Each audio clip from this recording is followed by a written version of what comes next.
3 రోజుల పాటు విశాఖలో జరిగిన బ్రిక్స్ సదస్సు ముగిసింది. స్మార్ట్ సిటీలు, మౌలిక వసతులు, కొత్త నగరాల నిర్మాణం, పట్టణీకరణలో సమస్యలు, మెరుగైన జీవన ప్రమాణాల కోసం అవలంబించే విధానాలపై ఇందులో చర్చించారు.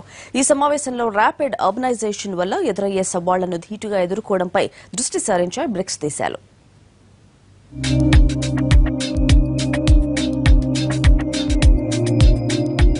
విశాఖలో 3 రోజుల పాటు నిర్వహించిన బ్రిక్స్ దేశాల సదస్సు ముగిసింది. పట్టణీకరణ ఆవశ్యకత, వస్తువులు, సమస్యలు, పారిశుధ్యం, తాగునీటి అవసరాలు, పర్యావరణ మార్పులపై ఇందులో చర్చించారు. ఈ సదస్సులో బ్రెజిల్, రష్యా, ఇండియా, చైనా, దక్షిణాఫ్రికా దేశాలకు చెందిన ప్రతినిధులు పాల్గొన్నారు.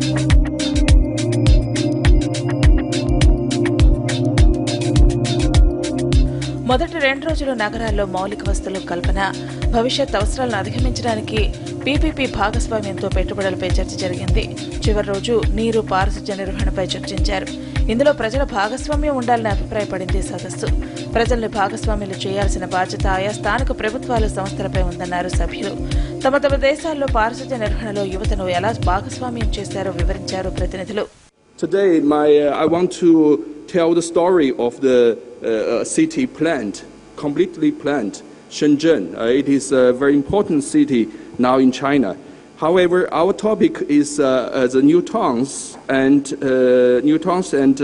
the regional planning. It provides me an opportunity to rethink the history of Shenzhen with 38 years old. How can this step towards today? ఇందులో తమిళనాడు ప్రతినిధులు సైతం పాల్గొన్నారు. 2015 వరదల సమయంలో తమిళ ప్రభుత్వం తీసుకున్న జాగ్రత్తలు, పునరావాస చర్యల్ని వివరించారు.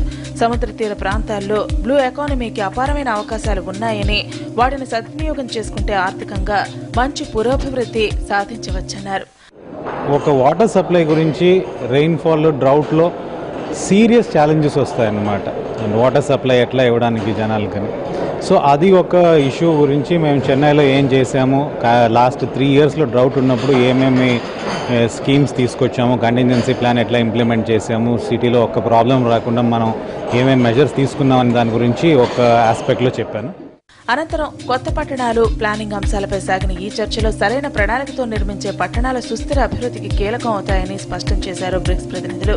దేశ అభివృద్ధి చోదకాలు నగరాలేనని, వీటి సమగ్రాభివృద్ధికి సంస్కరణలు అవసరమన్నారు. ముగింపు సభలో కేంద్ర పట్టణాభివృద్ధి సహాయ మంత్రి రావ్ ఇంద్రజిత్ సింగ్, ఏపీ మున్సిపల్ మంత్రి నారాయణ, విశాఖ ఎంపీ హరిబాబు పాల్గొన్నారు. This challenge is primarily twofold. On the one hand, it is important to design future-oriented cities that take into account not only the current needs of a growing urban population, but also incorporate sustainability and efficiency while forecasting and planning for our future needs. దీని China, Japan, Singapore ఇవన్నీ study చేసి best ప్రాక్టీసెస్తో మన రాష్ట్రంలో కూడా 10 జిల్లాల్లో యాక్చువల్గా waste energy ప్లాంట్స్కి టెండర్లు పిలవటం, వాళ్ళకి ల్యాండ్ ఇవ్వటం, వాళ్ళ వర్క్ ప్రాసెస్ కూడా స్టార్ట్ చేశారు. 2 years అవుతుంది. అంటే ఈ బ్రిక్స్ యొక్క ఆవశ్యకత ఏంటంటే ఈ విధంగా మన బెస్ట్ ప్రాక్టీసెస్, వాళ్ళ బెస్ట్ ప్రాక్టీస్, వీటన్నిటి ఈరోజు బ్రెజిల్ తీసుకుంటే బ్రెజిల్ హౌసెస్ని బాగా ప్రమోట్ చేస్తుంది. మొత్తానికి 3 రోజుల పాటు విశాఖలో జరిగిన బ్రిక్స్ సదస్సు విజయవంతంగా ముగిసింది. ఈ సదస్సుతో విశాఖకు మరోసారి అంతర్జాతీయంగా గుర్తింపు వచ్చింది.